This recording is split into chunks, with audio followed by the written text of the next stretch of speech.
Good afternoon, everybody. I'm excited. I'm more than delighted to be here this afternoon with you. I know the context. It's not easy. I know that some of you, if not you all, might be targeted for having decided to come to this meeting. But it is a complete nonsense in a country where a leader of political party cannot meet with his compatriots, and in this case, with those who are the key of the development of the country. I'm talking of the entrepreneurs. En dépit de ce contexte difficile, vous êtes venus. Et vous êtes venus nombreux. Vous ne pouvez pas imaginer à quel point cela fait sens pour moi. Cela veut dire que lentement, progressivement, notre pays, nos compatriotes évoluent vers une situation où chacun comprend le sens de la citoyenneté. La citoyenneté, ce n'est pas l'unanimité. La citoyenneté, c'est une diversité d'opinions, c'est une richesse d'opinions qui échangent, voire qui se confrontent pour que le meilleur émerge dans l'intérêt supérieur du pays. Nous ne sommes pas là pour faire le procès des gens. Nous ne sommes pas là pour insulter, mais pour modestement échanger avec vous quelques idées que nous avons pour le développement de notre pays, pour la modernisation du Cameroun, pour le développement de l'entreprise, pour créer de la richesse au Cameroun, pour que nos enfants n'aient pas pour seule option demain de mourir dans le désert ou dans l'océan ou la mer. Et nous en sommes capables, vous le montrer. Ça fait plusieurs années que je n'étais pas venu à Douala, depuis mon expulsion, il y a quelques années. Et je peux vous assurer que lorsque je suis revenu, lorsque j'ai été à Aquanon, à Bonamoussadi, à Makepe, je n'ai pas reconnu la ville où j'ai grandi en partie, au moins parce que j'ai fait mon lycée, le lycée Josse ici.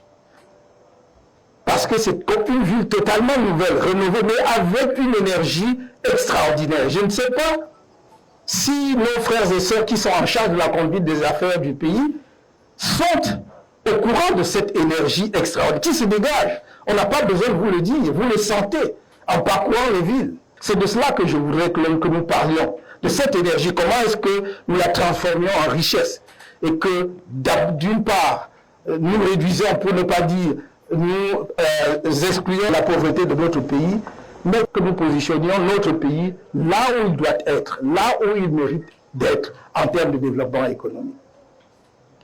Pour cela, je voudrais articuler mon propos en 4 points. Le premier, ce sera l'environnement économique général du pays. Deuxièmement, les filières de concentration stratégique. Sur quoi nous voulons mettre l'accent. Troisièmement, ce sera les infrastructures. Et quatrièmement, ce que j'appelle les supports. Pour produire de la richesse, on a besoin de supports. Et dans ce quatrièmement, je mets d'une part l'énergie et d'autre part les moyens de financement.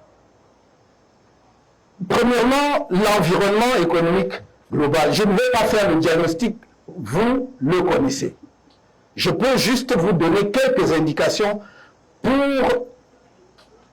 nous rappeler que la situation, notre situation, même si nous continuons d'avoir 1, 2, 3 repas pour certains d'entre nous, que notre situation économique globale n'est pas brillante. Quelques indications. Je commencerai par l'endettement. Je crois que ce n'est pas plus tard qu'hier que même les médias officiels annonçaient que nous avons franchi le cap de 14 000 milliards maintenant. Mais comme d'habitude, il y a toujours justement des gens très habiles et très intelligents qui adoucissent cela, voire banalisent en vous disant c'est rien à côté des 70% que fixe la CEMAC. Mais la CEMAC fixe sur la base de quoi? Et j'ai toujours dit le problème n'est pas la dette.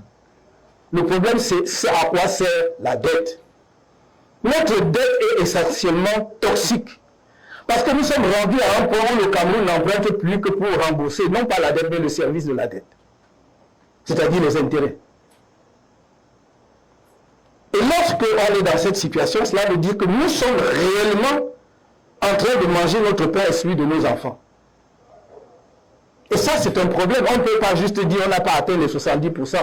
Il y a des pays qui ont atteint 100% de dette, c'est-à-dire qu'ils ont totalement leur pays de... Mais ils ont la capacité, le marché continue à leur faire confiance. Si vous prenez le marché financier, le Cameroun a souscrit des eurobonds, a lancé des eurobonds il y a quelques mois, 2024, à un taux d'intérêt de 10,75%. Cependant que dans le même temps, avec des montants comparables, la Côte d'Ivoire et le Bénin empruntaient à 7%. Je ne sais pas si vous voyez la différence. Donc on ne peut pas gérer un pays en dépit du bon sens. Ce n'est pas moi, le partenaire financier international de notre pays, en l'occurrence le Fonds monétaire international dit que notre risque de surendettement s'est aggravé, on est passé de moyen à élevé. Et cela veut dire que ça entraîne une dégradation de notre note.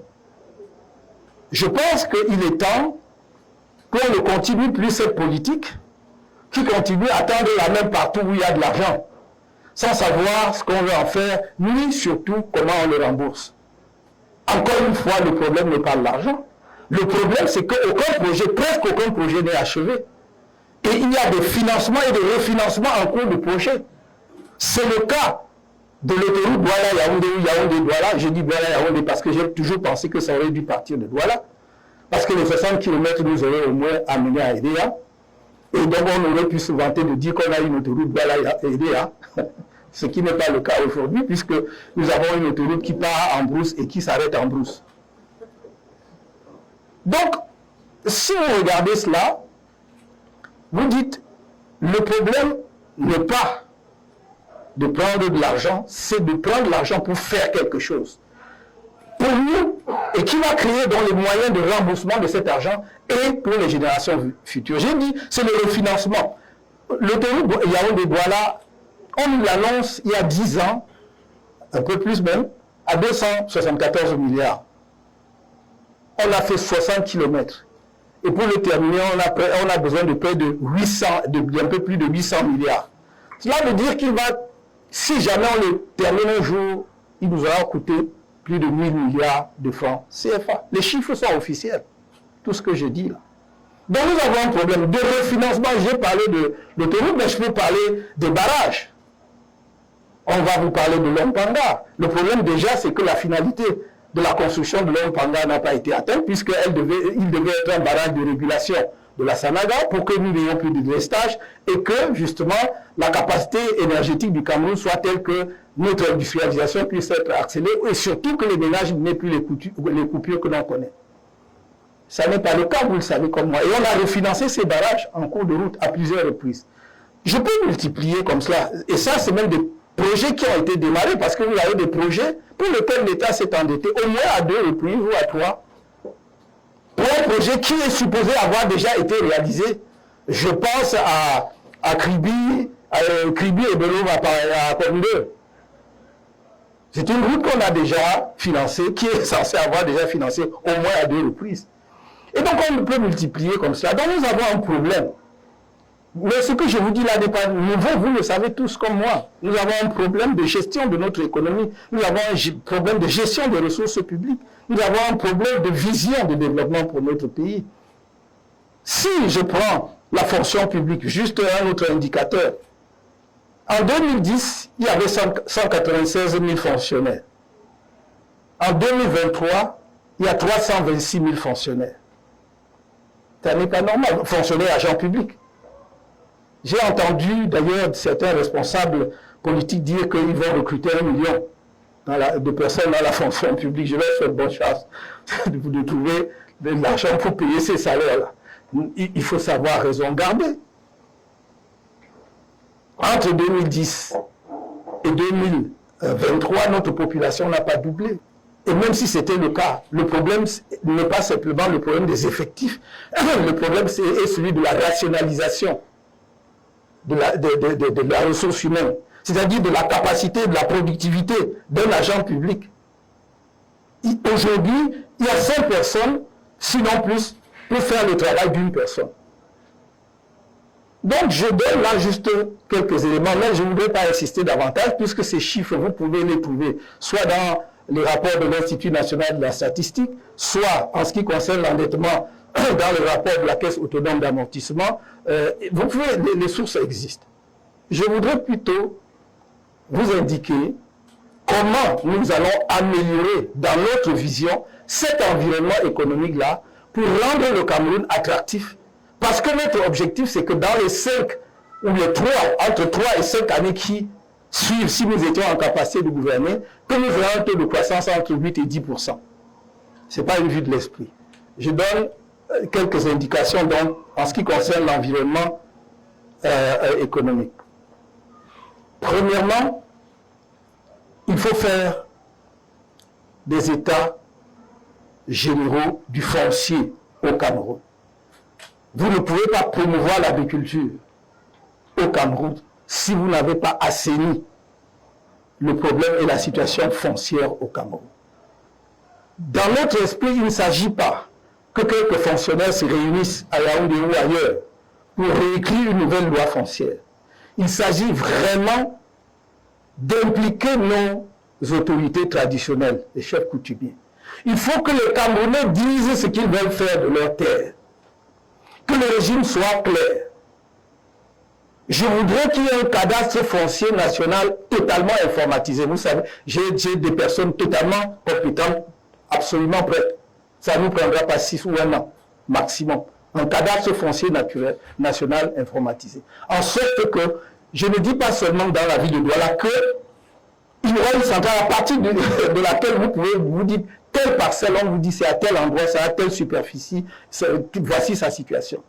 Nous l'inventons ailleurs, ça s'est fait, ça se fait ailleurs. Et parmi ceux qui font ça, il y a des Camerounais, dont j'ai l'avantage de connaître un certain nombre d'entre eux. Certains d'ailleurs ont travaillé avec moi il y a 30 ans avant d'immigrer et de piloter des choses au niveau le plus élevé, par exemple aux États-Unis. Donc, il faut faire un cadastre foncier national. Il faut éviter le yo-yo dans le domaine foncier. Vous avez un titre foncier sans en avoir un.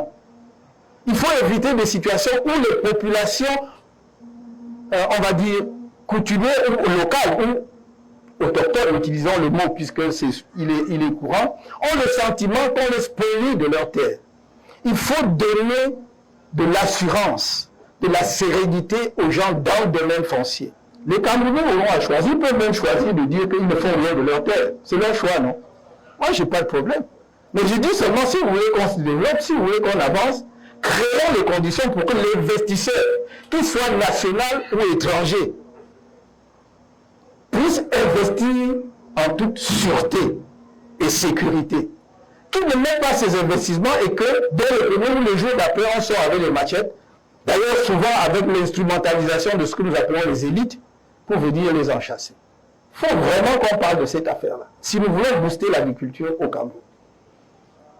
Et je vous le dis d'autant plus que vous voyez vous-même quand vous parcourez le pays, pour ceux qui parcourent le pays, je vous signale que le Cameroun a 58 départements, si je me trompe, parmi lesquels un seul ne porte pas le nom d'un cours d'eau. Tous les autres, c'est le nom de cours d'eau. Ça veut dire que nous avons de l'eau partout. Donc ça veut dire que nous pouvons faire de l'agriculture en permanence tout le long de l'année au Cameroun. Ça veut dire que nous pouvons faire 3 productions de maïs au Cameroun par an. Et voilà que nous importons le maïs.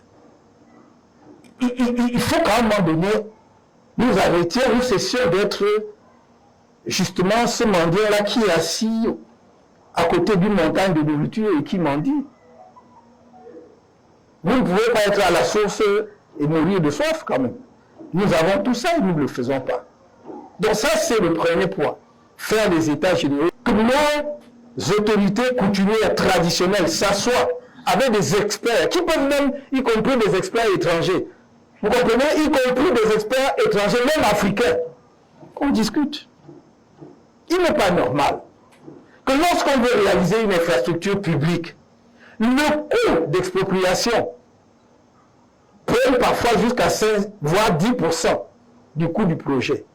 Ce n'est pas normal. Dans notre propre pays, comme si ce projet-là, je ne parle pas du projet privé, je parle d'une infrastructure publique, Comme si ce projet-là était pour d'autres et non pas pour nous-mêmes. Donc nous devons réfléchir à tout cela et voir qu'il y a eu beaucoup de gaspillage, justement parce que les gens n'ont pas une vision claire de ce qu'il faut faire pour le pays. Le deuxième domaine d'assainissement pour rendre l'environnement camerounais attractif pour l'investisseur, c'est le domaine de la gouvernance, l'administration et la lutte contre la corruption. Et un des mécanismes, un des moyens que nous voudrions déployer demain, c'est ce qui est disponible. On a l'impression que pendant que le monde se modernise, nous on recule. Aujourd'hui, les outils informatiques, le numérique nous permet de faire ce qu'on appelle l'e-governance, c'est-à-dire la gouvernance électronique. Les études ont montré que moins vous faites circuler de l'argent dans les circuits administratifs, moins il y a de la corruption. Lorsqu'il n'y a pas de l'argent, des espèces qui circulent, le risque de corruption est beaucoup plus faible. Donc en faisant le e-governance, c'est-à-dire en faisant en sorte que la plupart des formalités puissent être faites sans même que vous ayez un contact direct avec l'agent administratif, diminue les risques de corruption. Et de la même façon, ça va nous aider énormément dans la collecte des impôts. Je vous signale que les études montrent que je ne parle même pas encore de l'assiette fiscale, mais uniquement la collecte sérieuse, que nous perdons presque un peu plus l'équivalent d'1 milliard de dollars, ça veut dire plus de 700 milliards de francs CFA dans la collecte des impôts. En dépit du fait que parfois, il y a des administrations qui font cocorico, on a fait rentrer tant, mais ça ne représente pas en fait le potentiel réel et total justement des rentrées fiscales. Donc il faut cela. Ça diminue la corruption, ça facilite aussi les formalités. Il y a un certain nombre de documents, quand vous allez, on vous dit de passer dans 2 jours, dans 3 jours. Lorsque vous mettez, lorsque c'est en ligne, et que lorsque la personne a tout rempli en ligne, elle doit avoir la réponse automatique. Parce que si les critères sont clairement définis, normalement, lorsque vous remplissez, vous avez le résultat. C'est un peu comme lorsque vous faites votre réservation en ligne. Quand vous voulez voyager, vous réservez votre billet d'avion en ligne, vous avez le résultat. Pourquoi est-ce que ça doit être différent dans l'administration? Donc, nous avons la possibilité là, vraiment d'accentuer la lutte contre la corruption, en dehors ou en plus des structures qui existent à l'heure actuelle, qu'il faut d'ailleurs revoir, qu'il faut réformer, parce qu'on a l'impression que certains sont là juste, en fait, pour des besoins de nomination de personnalité, mais dont on ne voit pas les résultats, ou lorsqu'elles produisent des résultats, certaines de ces structures, ça ne peut pas à conséquence. Je pense à la CONAC, je pense à la NIF même déjà, parfois il y a des conséquences, mais je pense même au rapport de la Chambre des comptes. Donc il faut vraiment assainir cet environnement-là, qui est, je le sais, pour le milieu économique et le milieu de l'investissement, un des obstacles majeurs. Combien de fois, même dans la diaspora, j'ai rencontré des gens qui ont dit non, on a vu jeter l'éponge parce que vraiment on nous balade, ici on vous demande tel montant, après on vous envoie à tel autre service qui vous demande tant. Est-ce que vous imaginez? Prenons juste un exemple. Un investisseur veut construire un hôtel au Cameroun. Il a son terrain, il a fait ses études techniques, l'architecte a fait les plans, mais s'il a fait un budget de 100 francs, mettons de 1000 francs, ce qu'il va dépenser dans les circuits administratifs peut lui coûter jusqu'à 300 francs, c'est-à-dire 30%. Et du coup, l'hôtel qu'il avait conçu aux normes, il est obligé de faire des économies, et les murs, parce qu'il va chercher des tâcherons, les murs ne sont plus droits. Et peut-être que s'il avait prévu 4 et 5 niveaux, il n'en fait plus que 4, parce que ça, ce sont des pertes terribles pour une économie. Parce qu'il aura un hôtel qui n'est pas au standard.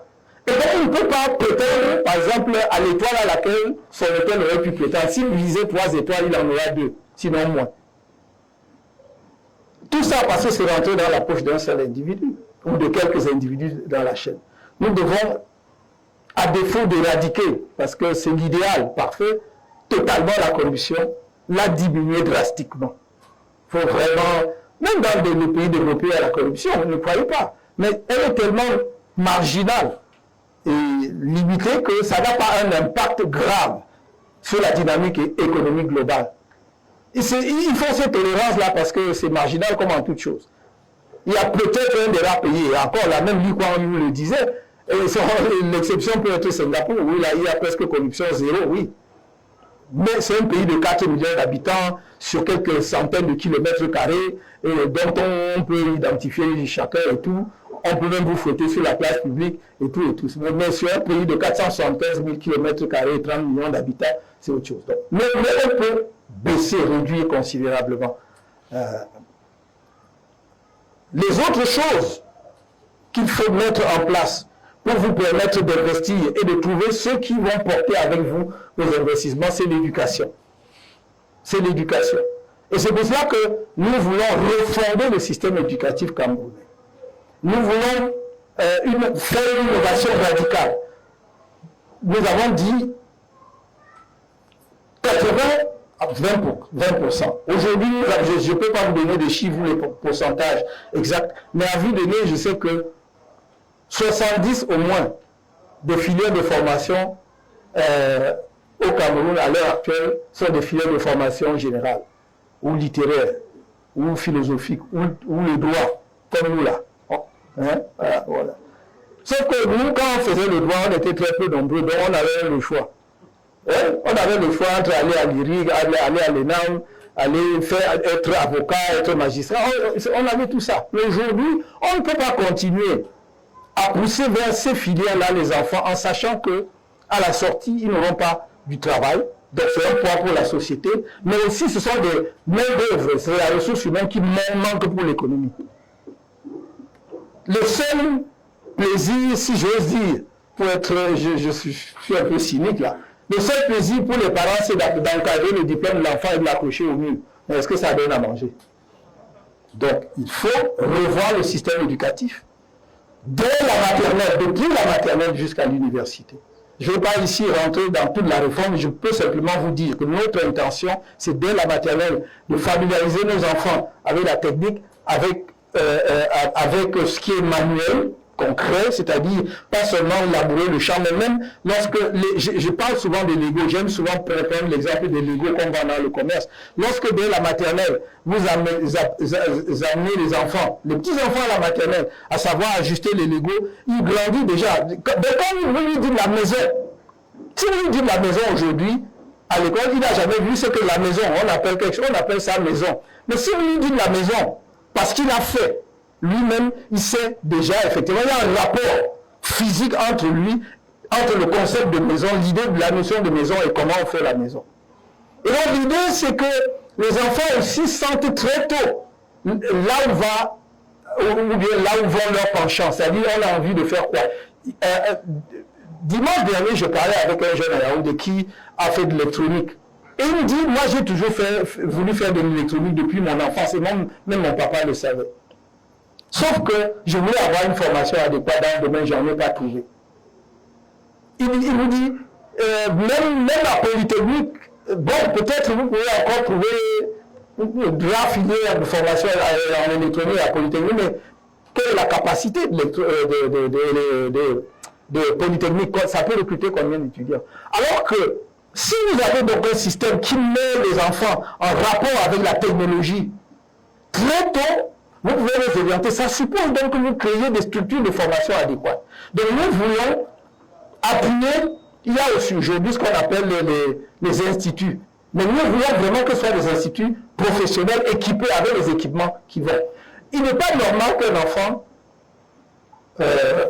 vous dise que j'ai fait chimie jusqu'en terminale. Mais il sait faire aucune manipulation dans un laboratoire. Si vous le mettez dans un laboratoire, il ne fait même pas la première manipulation.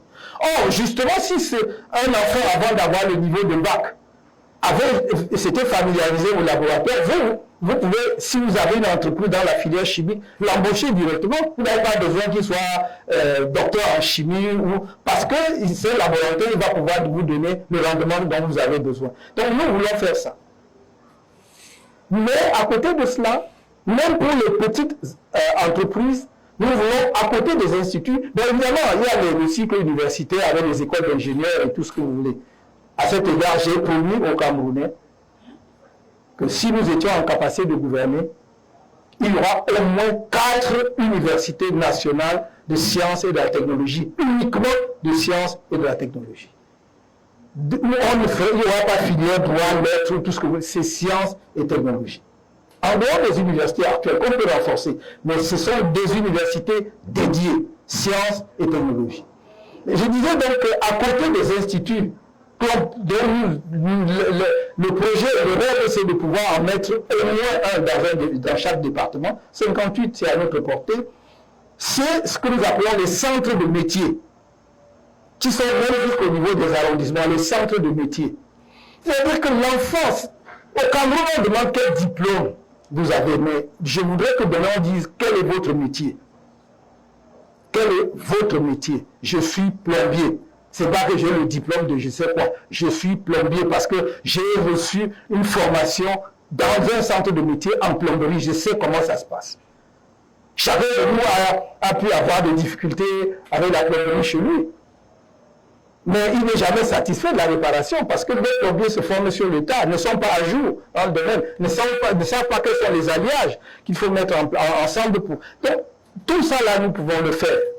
Et ce que je veux vous dire, ce que je suis en train de vous dire là, c'est pas que ça coûte si cher que cela. C'est juste un problème de bien utiliser l'argent public, de bien l'orienter. Et on va atteindre ces résultats. Voilà quelques considérations que je voulais faire pour l'environnement économique. Maintenant, je vous ai dit, en deuxième point, il y a les filières de concentration stratégique.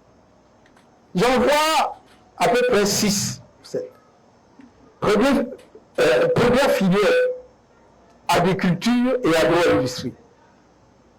Deuxième filière, matériaux de construction et bois.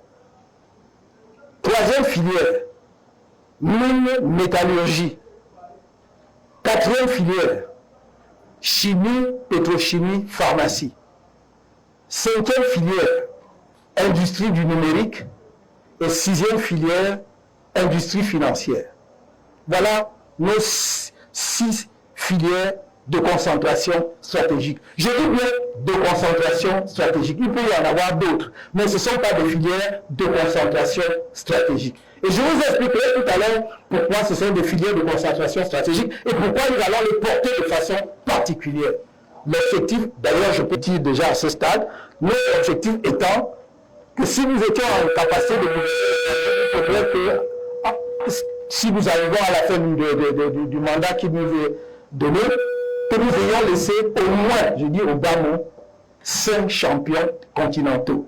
5 champions continentaux dans divers domaines. C'est-à-dire des entreprises qui ont non plus seulement la taille nationale, mais qui ont la capacité de compétir au niveau continental. On expliquera pourquoi tout à l'heure et comment on peut y arriver. Si je prends l'agriculture et l'agro-industrie, dans notre pays, on utilise les concepts, mais malheureusement, pour les galvauder, pour les vider de leur sens, de l'intérêt. Vous avez sans doute dû entendre parler de agropole. Même le gouvernement, dans son document, il y a le terme agropole, ce n'est pas lui qui l'a inventé, mais sauf qu'on ne l'a jamais mis en œuvre. Sauf que personne ne peut au Cameroun à l'heure actuelle vous montrer un seul agropole. Nous voulons faire des agropoles. L'agropole, c'est quoi? C'est un système de production où il y a 1 ou 2 grands producteurs centraux, c'est-à-dire 2 grands producteurs en termes de production agricole, de plantation. Si vous dites que vous faites par exemple du maïs, ne prenons pas que les spéculations de rente, prenons le maïs, vous dites qu'il y a quelqu'un qui a 400 hectares de maïs, 500 hectares, 1000 hectares de maïs. Mais à côté, il va avoir des petits producteurs de 10 hectares, plusieurs petits producteurs de 10 hectares, qui sont reliés à lui. Son avantage, c'est quoi? Son avantage, c'est qu'il va y avoir une unité de transformation là sur place. Que lui va mettre, parce que ça soutient sa production. Mais l'avantage du petit producteur, comme du sien, c'est que le petit producteur, c'est que sa production sera achetée, pris par l'unité centrale. Donc il est rassuré. Il ne produit pas en l'air, il ne produit pas sans savoir quel débouché. Aujourd'hui, le producteur est à la merci, n'est-ce pas, du marché de fluctuation parce qu'il n'y a rien. Donc, Ça, c'est déjà, je suis même déjà à la production, à l'achat de la production. Mais avant même la production, le petit producteur qui par lui-même n'est pas capable d'acheter, par exemple, des engrais de certaines quantités. Parce que, vous savez, comme moi, en matière commerciale, plus grandes sont les quantités que vous achetez, moins importants sont les prix. Donc, le grand producteur ou les grands producteurs tirent les petits producteurs. D'abord, d'ailleurs, parfois, ils vont mettre à leur disposition gratuitement, ils peuvent aller jusqu'à mettre gratuitement les engrais. Pourquoi? Parce que la production des petits producteurs alimente aussi son usine. Donc, tout le monde est gagnant. Moi, je suis assuré d'avoir la production de petits producteurs. Et le petit producteur a son marché assuré. C'est presque un marché captif. Il est assuré. Et il y a une unité de transformation. Vous voyez donc l'avantage de l'agropole, c'est que ça va contribuer à l'essaimage de l'industrie, notamment dans le secteur agricole dans le pays. Si vous avez un agropole de manioc, on l'a annoncé à une certaine époque à Ebola, vous n'avez pas besoin que le producteur, que celui qui cultive le manioc à Ebola, qu'on transporte pour amener à Yaoundé ou à Douala, ou je ne sais où, pour transformer.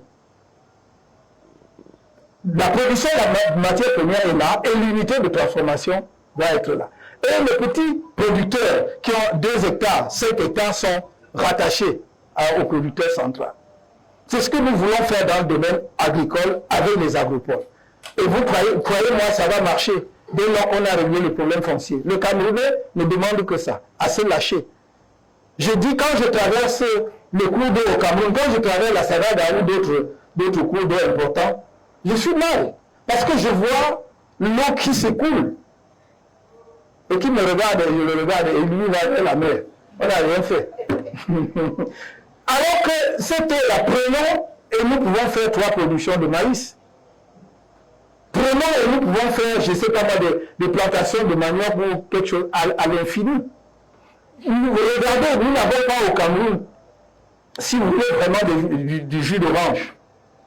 Vous avez juste les productions artisanales, quelqu'un a fait son champ et il met 3, 4 pieds ou 10 pieds d'oranger. Mais regardez si vous voulez faire vraiment des orangeries. En plus, nous avons des terres fabuleuses pour ça. Et là, j'ai pris les oranges, je pourrais prendre énormément d'autres choses. Je vois, par exemple, toutes ces terres qu'on n'exploite pas dans le septentrion. Si nous mettons, et je le disais déjà en 2018, à dire que nous faisons un agropole de l'anacarde, noix de cajou, vous connaissez la noix de cajou, qui est effectivement un arbre qui pousse partout, mais qui donne un rendement plus élevé dans les zones sahéliennes, parce que justement le niveau de climat, d'humidité et tout ça convient. La Côte d'Ivoire qui est rentrée dans la production de cajou il y a 10 ans est devenue le numéro 1 mondial.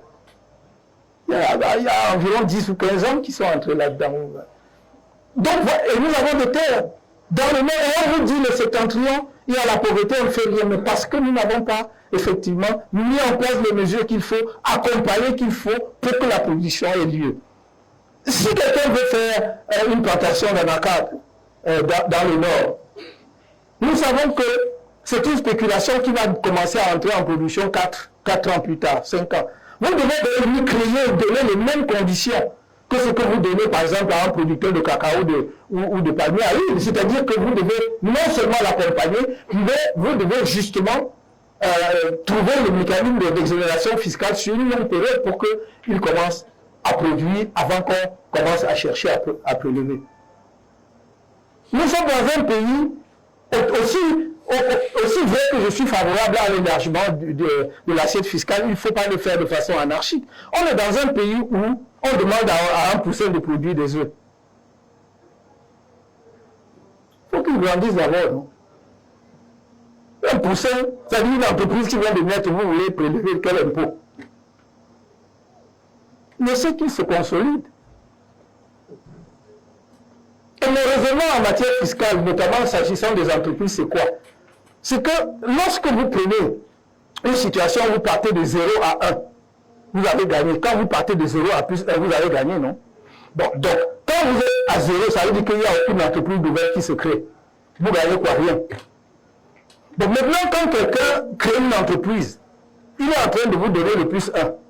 Donnez-lui le temps d'exister et de vivre pour que ce plus 1 soit établi.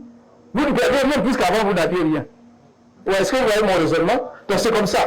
Donc il faut laisser le temps aux entreprises de se consolider, de s'asseoir. Évidemment, ça dépendra du type d'entreprise. Voilà, on va le faire. Voilà pour l'agriculture.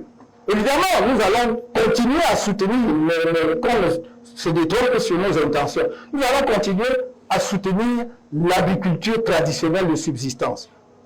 Parce que c'est elle aussi qui porte nos pays. C'est elle qui fait que la famine ne gagne pas le Cameroun. C'est les petits producteurs sur 5000 mètres carrés, sur 1 hectare. Il ne faut pas négliger ça.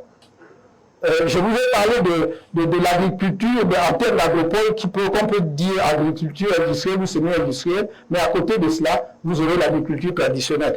On va simplement essayer de voir comment, même avec nos ingénieurs, diminuer la pénibilité des tâches pour que les mamans ne se cassent pas le dos, les papas, machin. On peut, c'est ça, en plus, même, si on veut, même, on importe juste les outils. Il y a dans plein de pays aujourd'hui, des pays comme l'Inde ou la Chine, il y a des petits outils qui permettent justement aux parents de faire ce genre d'agriculture sans se casser le dos. Donc on doit veiller à ça, mais cette agriculture-là doit exister. Elle doit continuer d'exister.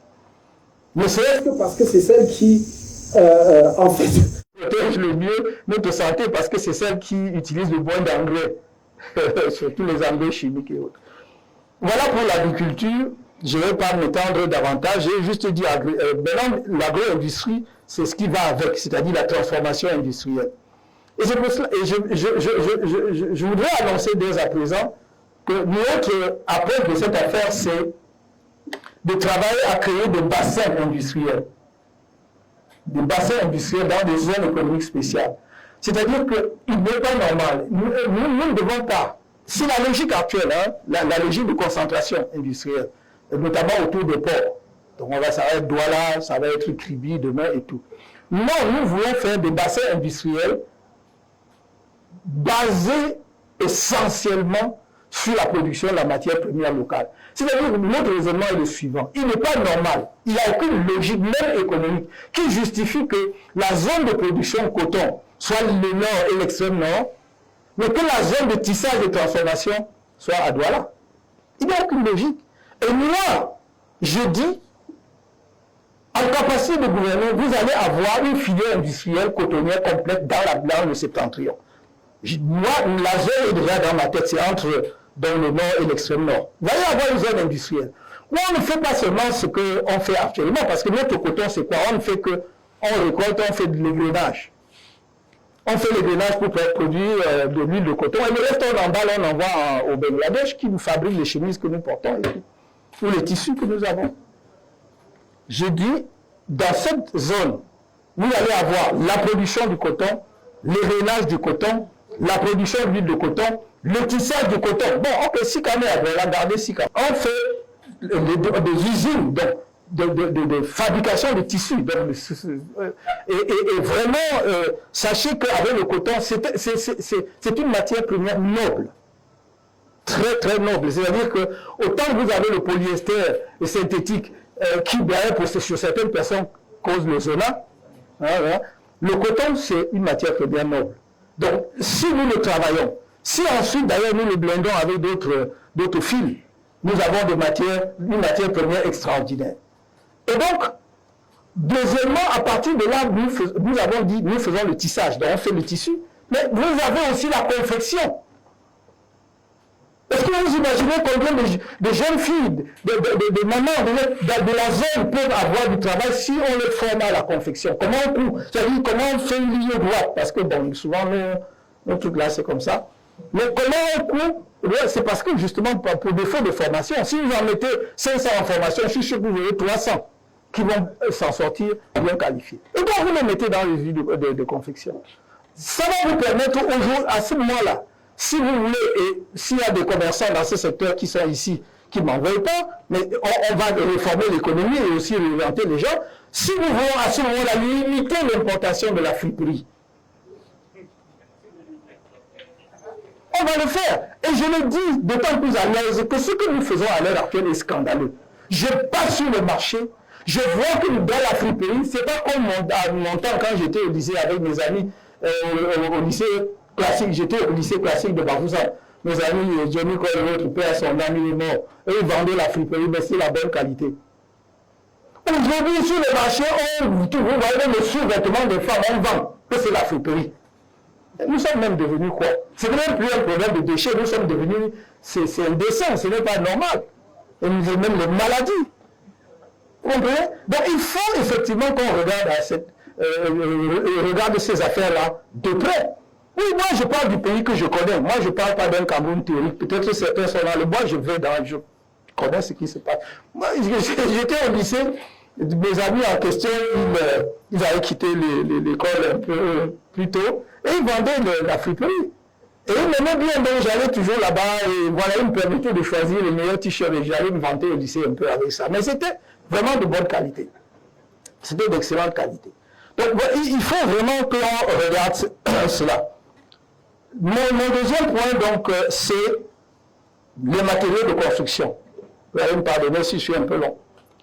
Les matériaux de construction, nous avons un déficit de construction, de logements sociaux, de 1 million à 1 500 000 unités. Déficit.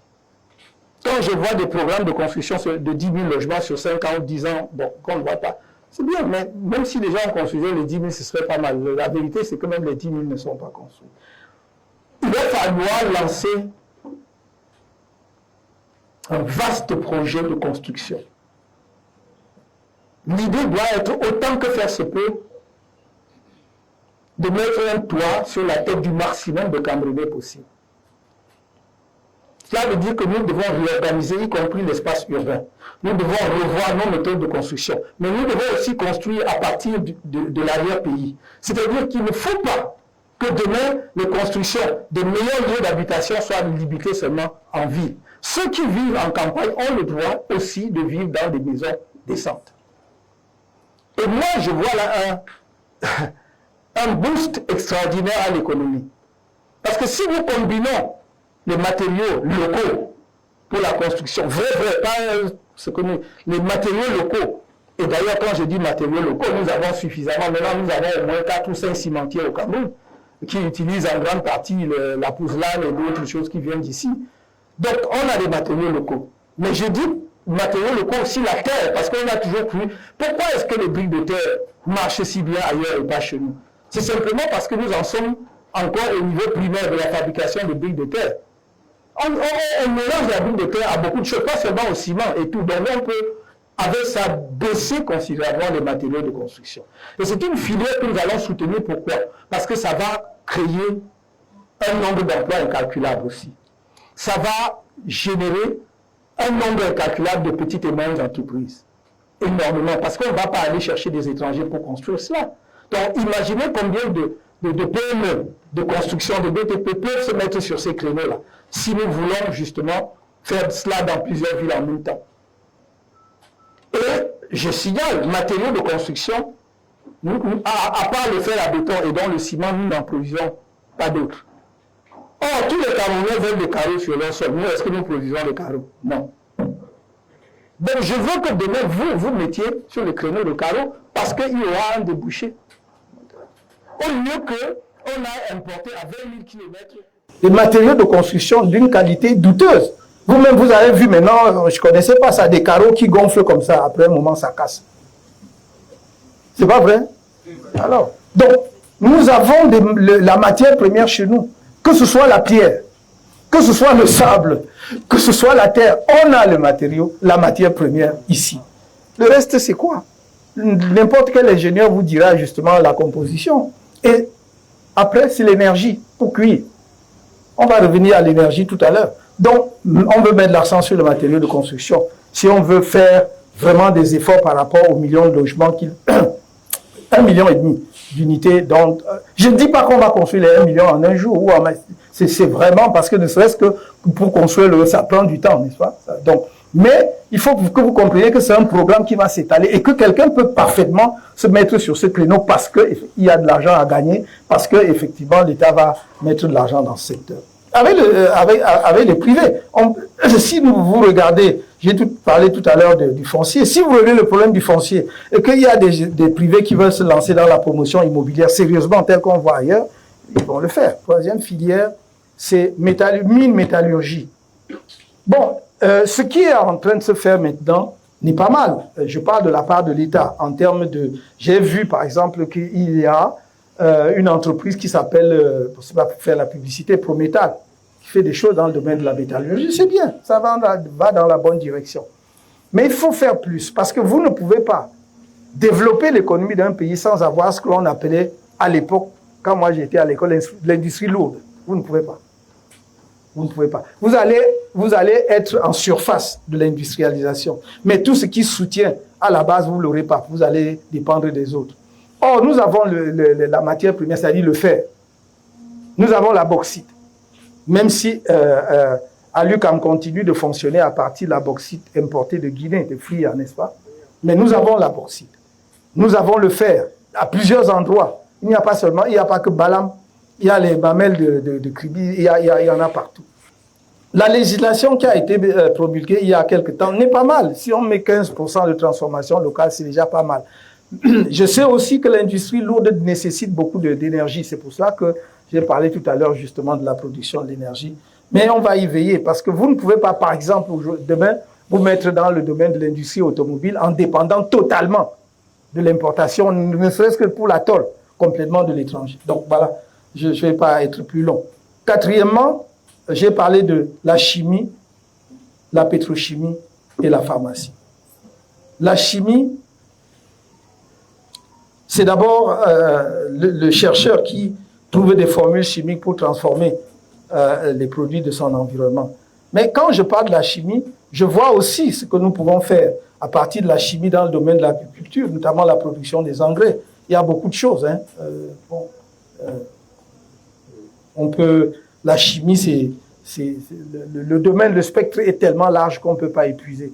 Je ne prends que ça. Pétrochimie, parce que justement la chimie s'appuie énormément sur le pétrole. L'industrie chimique partout au monde que vous voyez là, c'est le pétrole. Parce qu'il y a au moins 300 produits dérivés du pétrole, au moins. Je dis bien au moins. Donc, si vous avez de vrais chimistes, même comme le Cameroun est un tout petit producteur de pétrole, on peut faire beaucoup de choses à partir de cela. Voilà. Donc, nous sommes devenus un tout petit producteur. On est passé de 96 000 barils jour en 2000, je crois 2010, ou si je me trompe, à 67,300 barils jour. 67,3 000 barils jour en 2023. Donc, la production baisse et c'est pour cela que les finances publiques souffrent d'ailleurs énormément. Donc, pétrochimie, j'ai ajouté la pharmacie. Mais pas seulement sous l'angle chimique, c'est-à-dire fabrication des molécules pharmaceutiques, mais parce que nous sommes engagés à valoriser les savoir-faire traditionnels dans le domaine de la pharmacopée. Je dis et je le répète, aucun pays au monde sérieux et qui veut se développer ne peut dépendre totalement des molécules produites par les autres à tout moment.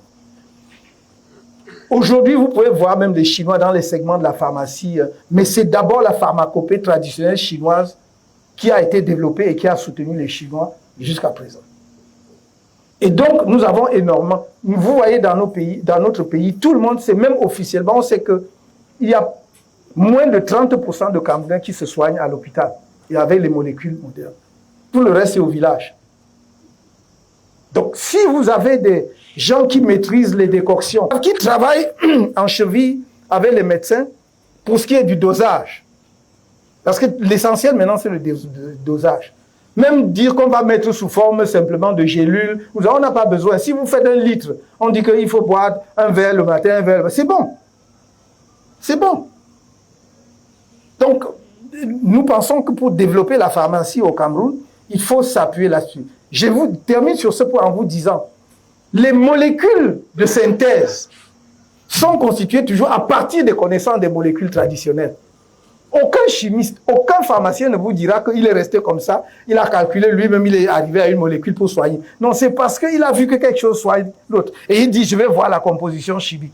Et c'est à partir de là qu'il fait la molécule de synthèse. C'est pour cela que, vous savez, quand il y a eu dans la forêt de Korop, Il y a eu un produit qui était très efficace, me disait-on, sur le cancer à l'époque. Et il y a des jeunes Américains qui sont venus, comme ils viennent toujours, comme on les appelle quoi, les volontaires de ceci, les ONG de cela. Ils sont allés, ils ont pris l'écorce et tout ça là, ils sont allés. Après, ils nous ont dit, oh ouais, il y a beaucoup de toxicité. Mais ça, c'est vous qui le dites, est-ce qu'on était là? Vous avez pris, vous êtes partis. Développez seulement, laissez-nous tranquilles. Nous, on ne sait pas comment faire. Donc, l'idée, c'est qu'il faut qu'on arrête d'être des spectateurs de notre propre vie. Voilà ce que je pourrais dire là-dessus. Le cinquième, c'est l'industrie numérique. Je peux parler de l'infrastructure après. L'industrie numérique.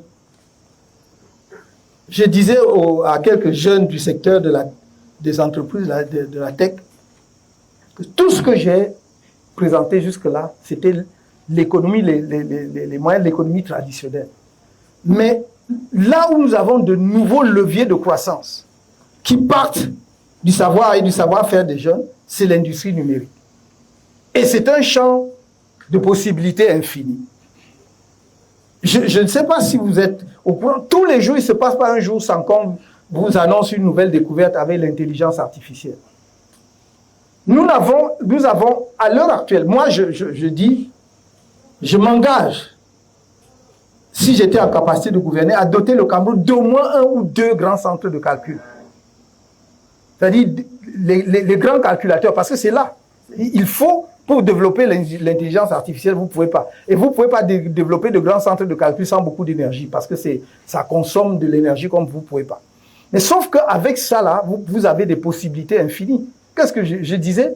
Si vous mettez un centre d'incubateur, vous mettez 100 jeunes Camerounais là-dedans avec des projets, vous leur dites, vous ne payez pas l'accès à Internet, vous ne payez pas de loyer d'électricité, vous ne payez rien. Mais vous avez 6 mois ici, 1 an gratuit, ils vont vous sortir avec des produits. Il faut que nous arrivions à cela. Vous allez développer l'intelligence artificielle, accroître l'intelligence artificielle. Ce sont des possibilités. Vous voyez, le champ est infini. Vous avez même vu ce qu'on fait maintenant dans le domaine des drones, non? Qui sert à la fois l'industrie et la défense. Parce qu'il ne faut pas voir que la défense, mais ça sert aussi l'industrie énormément. Et l'agriculture aussi, par exemple, pour l'épandage, pour les relevés justement d'humidité et tout. Donc, il y a là des champs. Et c'est pour cela que nous mettons l'accent là-dessus. Je ne vais pas prendre beaucoup de temps. Il faut que j'en vienne rapidement à l'infrastructure, aux infrastructures, des volets importants. Tout ça, on fait comment? L'infrastructure, c'est la clé pour les acteurs économiques que vous êtes. Vous le savez, il faut produire, mais il faut pouvoir évacuer. Il faut la mobilité aussi à l'intérieur du pays. Notre accent sera mis sur le ferroviaire, le chemin de fer. Et nous voulons faire l'axe Douala, qu'on parte de Douala ou de Kribi, N'Djamena. Donc, de la côte à N'Djamena. Parce que, en le faisant, non seulement vous ouvrez tout le reste du territoire camerounais à la circulation des personnes et des biens, mais vous raccordez à vous un marché qui est le marché donc de notre pays voisin, mais parfois beaucoup plus loin, parce qu'à partir de là, vous pouvez aller jusqu'au Soudan, vous pouvez aller jusqu'au Niger. Donc ça, c'est extrêmement important. Je ne rentre même pas dans les considérations stratégiques qui peuvent être liées à ça. C'est extrêmement important. Donc cet axe-là. Et le deuxième axe, c'est à partir de l'Est, puisque la colonne, une des colonnes dorsales sera l'Est, à partir de l'Est, c'est Bangui. Voilà les 2 axes principaux. Ensuite, il y aura des embranchements maintenant à l'intérieur du pays, parce que de Douala, vous irez jusqu'à Limbe. De Konsamba, vous irez jusqu'à Kumba, parce que ce chemin de fer-là sera refait. Mais ce ne sera pas le chemin de fer tel qu'il existe aujourd'hui. C'est un nouveau chemin de fer aux normes internationales. Nous sommes à 0,90, c'est-à-dire moins d'1 mètre, ou en exagérant 1 mètre. La norme standard, c'est de 1,44.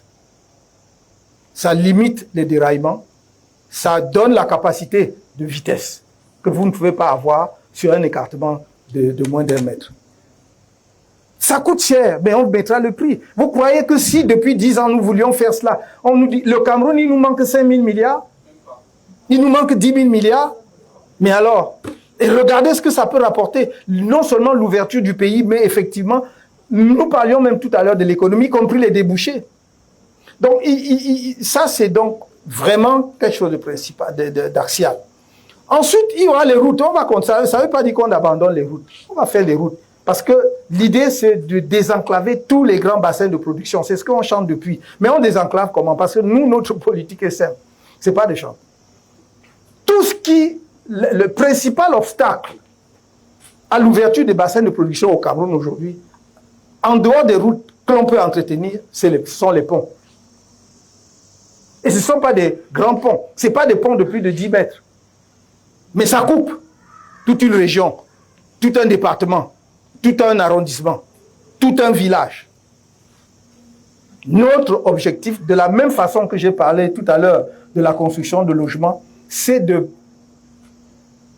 bridge, comme on dit, comme diraient les anglo-saxons, bridge the country, c'est-à-dire, c'est les petits ponts là, ce sont les entreprises camerounaises, vraiment les grands là, qui gagnent beaucoup là, ça c'est pas pour eux.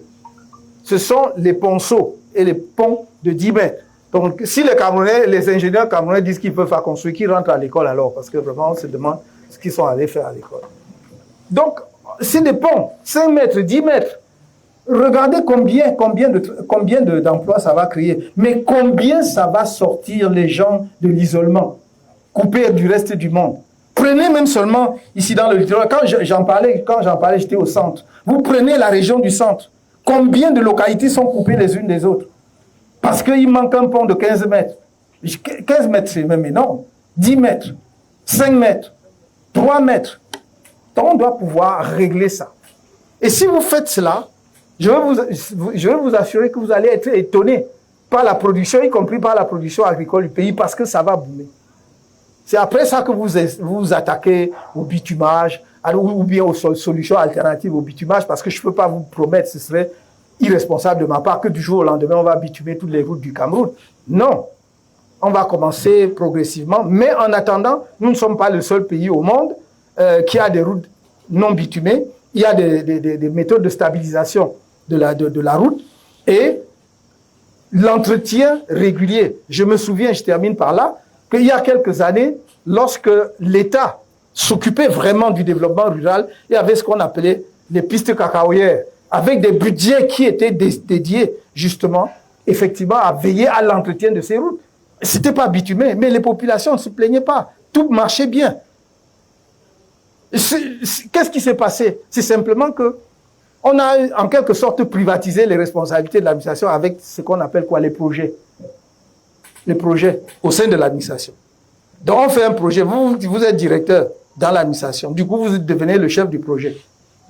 Et quand vous êtes chef du projet financé par le bailleur de fonds, vous touchez 10 fois votre salaire dans la même administration. Les Camerounais vous êtes des génies.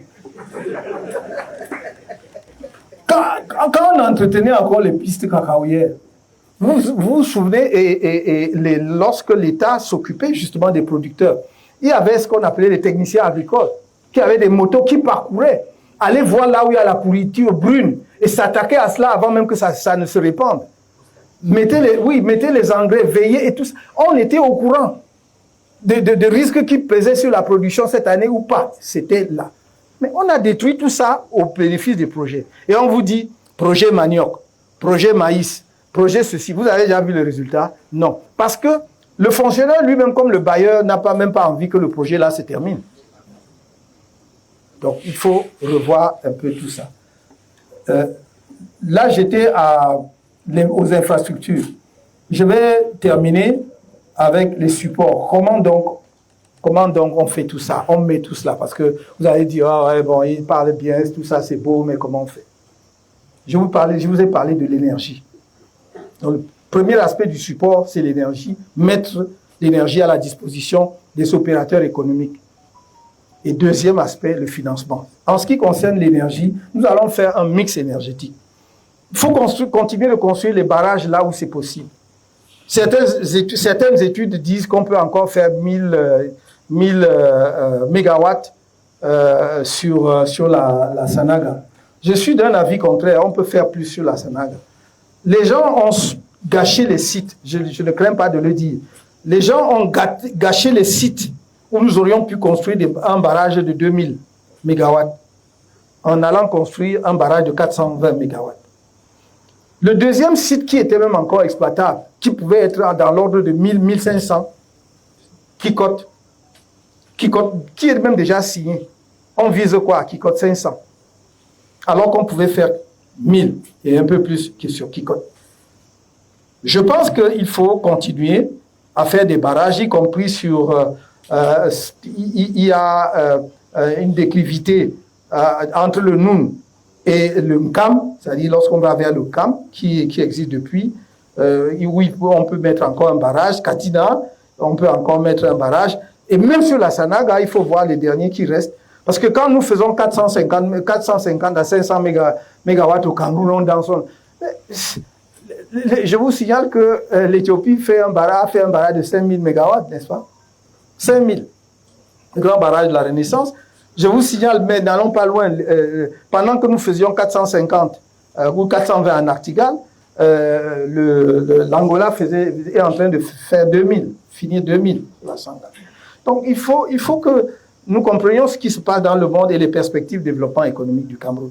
Je ne vous ai pas parlé des petits barrages, des micro-barrages et autres, parce que je laisse cet aspect-là pour la population. Ce que je suis en train de vous dire, c'est l'énergie qui va être au service de l'industrie.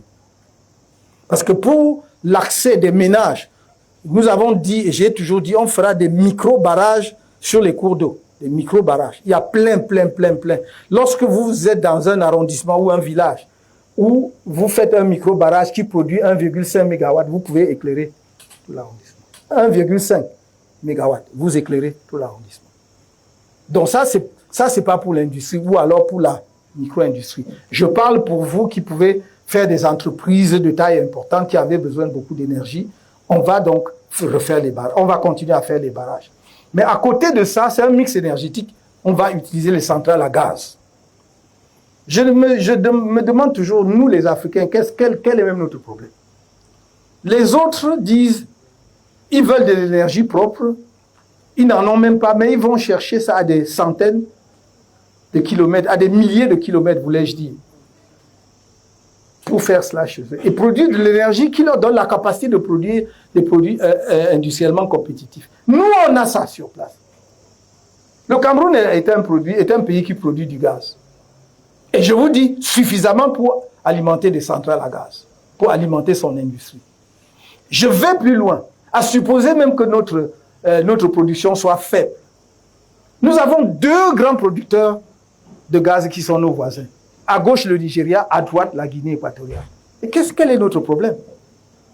Je voudrais que quelqu'un m'explique un jour.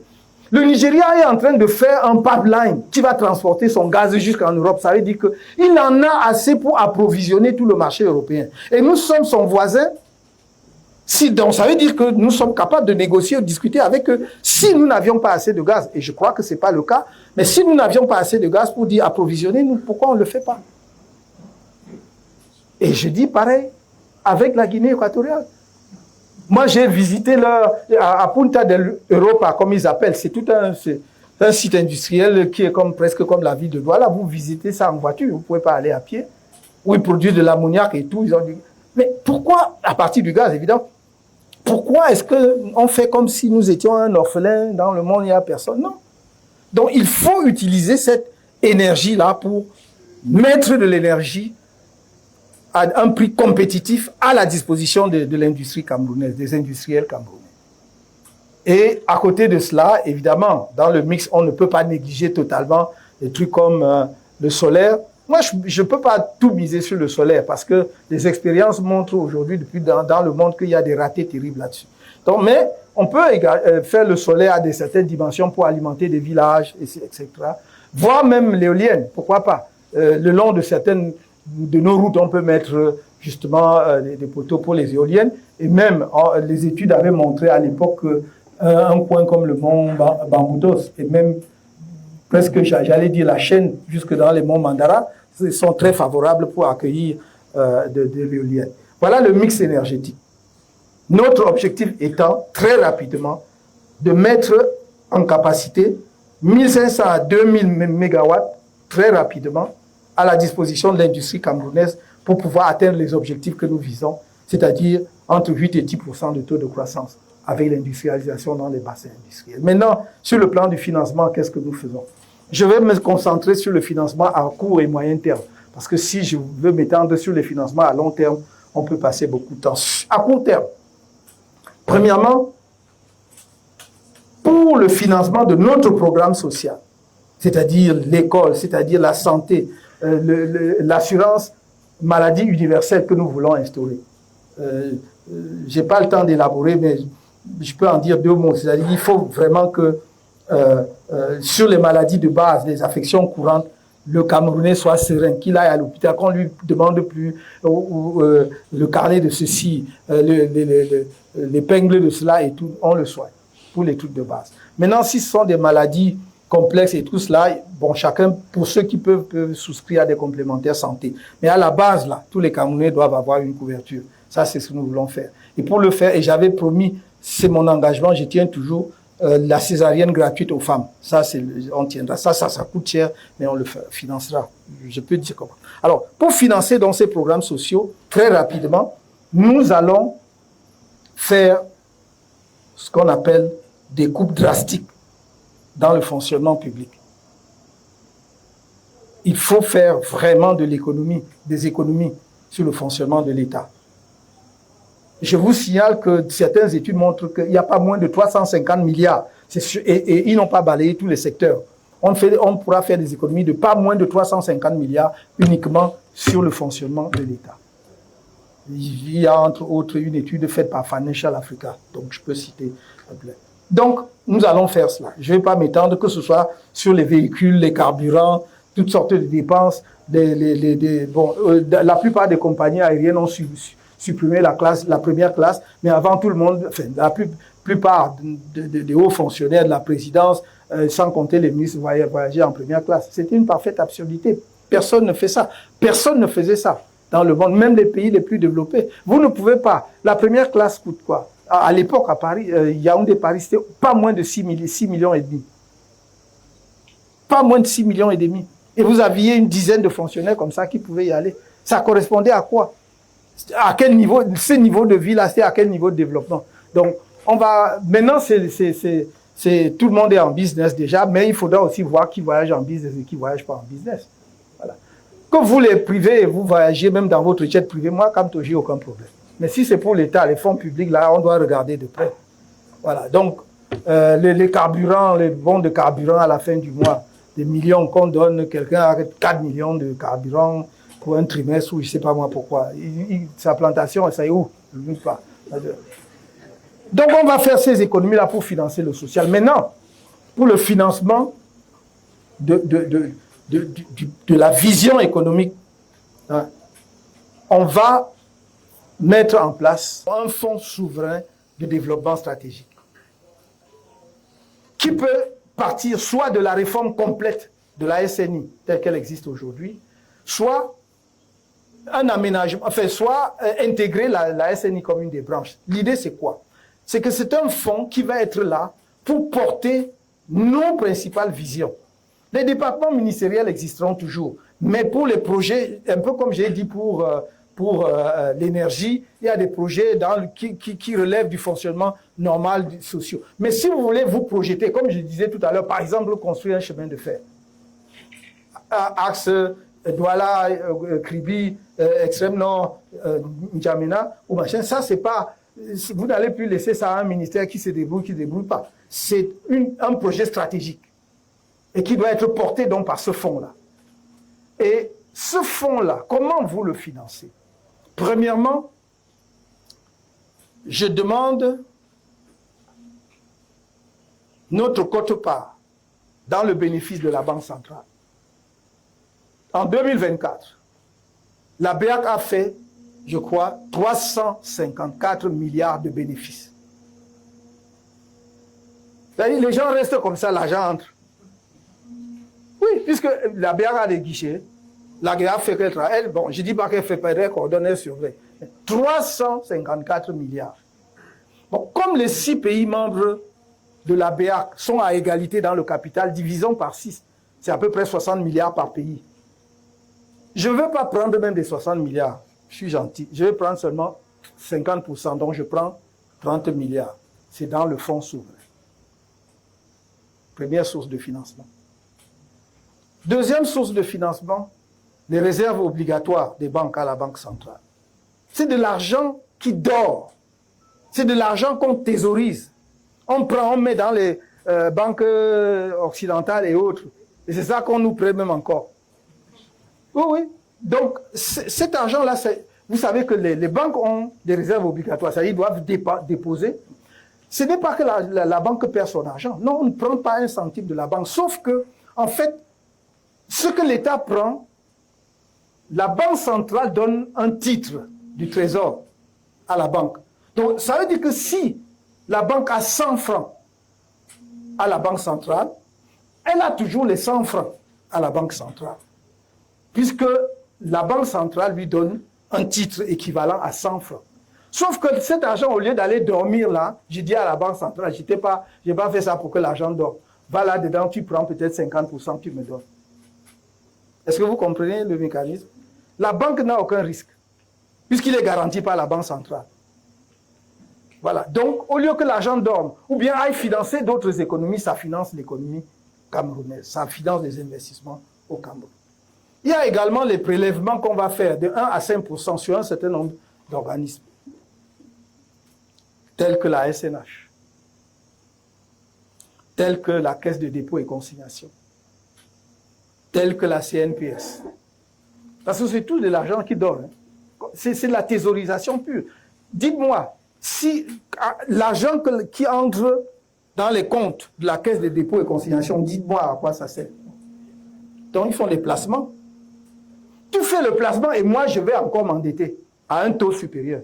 Tu fais alors que c'est le placement de mon propre argent. C'est logique. Donc, je vais dire, Caisse de dépôt et consignation, sur tes dépôts là, il y a entre 1% et 5%. CNPS, comme parfois tu as tellement d'argent, tu ne sais pas quoi faire. Je vais demander 1 à 5%, etc., etc. Il y a des compagnies, comme les compagnies de téléphone, qui, dans tous les pays du monde, financent énormément l'économie, qui également vont contribuer à ce fonds souverain. Vous avez vu que je n'ai pas mis comme priorité l'endettement. Parce qu'en fait, on nous a toujours fait croire que sans l'endettement, nous ne pouvons pas nous développer. Et surtout l'endettement auprès des bailleurs de fonds. Je ne dis pas que nous allons couper les relations avec les bailleurs de fonds. Mais les bailleurs de fonds vont financer à nos conditions. Ils vont entrer dans notre programme, dans notre vision, dans notre projet. Quelqu'un ne va pas venir nous dire, voilà, l'argent, mais fais ceci. Non. Ou bien donne à telle entreprise. Non. Tu viens, j'ai dit que je veux construire Douala N'Djamena en train. Ok, très bien. Tu as de l'argent pour mettre dedans, moi je suis preneur. On discute du taux et des conditions. Mais ce n'est pas toi qui peux venir dicter quel type d'investissement je dois faire. J'ajoute également pour le financement que je mets beaucoup d'accent sur 2 modes de financement qui permettent aujourd'hui de réaliser des infrastructures. D'une part, le BOT, le Build, Operate and Transfer. Je suis sûr que si on discute bien, on négocie bien, on rassure bien le secteur privé local, il y a des... Prenons, toutes les études montrent qu'il y a un triangle d'or en matière d'infrastructure routière qui marche très bien. Douala, Bafoussam, Yaoundé, Yaoundé, Douala. Ça, c'est démontré depuis au moins 30, 25 ans, 30 ans. Ça veut dire que si vous mettez des autoroutes là-bas, c'est rentable. Je suis sûr que si on discute bien, parce que ici à Douala, vous avez l'argent, c'est Wanda. Vraiment.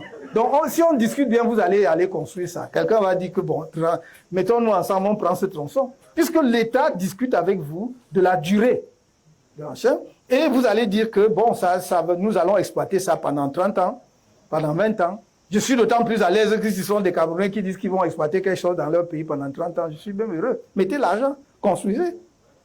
Donc ça va être un mode également de construction, de réalisation de ces projets-là. Et l'autre, c'est le partenariat public-privé, qui est toujours, à la différence du BOT, c'est que dès le départ, le privé qui finance intègre son bénéfice. dans le coût. Donc, quand il accepte qu'il met 100 francs, c'est qu'il a 30 francs peut-être de bénéfice, donc il a intégré. Bon. Donc, voilà, globalement, je ne vais pas aller très loin parce que j'aurais pu vous dire, voilà, il faut faire la monnaie, on va garantir ça sur l'or parce qu'on peut. Il y a la tokenisation, je ne vais pas aller jusque-là, c'est-à-dire, c'est quoi? C'est évaluer les ressources minières que vous avez à un moment donné et dire, voilà, nous avons un gisement d'or ou un gisement de lithium qui a telle valeur. Et voilà, nous allons donc gager notre prêt là-dessus pour lever des fonds sur les marchés internationaux. Et si vous allez, par exemple, dans des pays, les banques comme la banque des BRICS en Asie ou ailleurs, vous trouvez pas mal de financement. Je sais que j'ai été un peu long. I'm very sorry for that, but I needed to go deep into some details to make you be very aware, be fully aware of our vision in terms of economy. Thank you very much. Thank you so much indeed.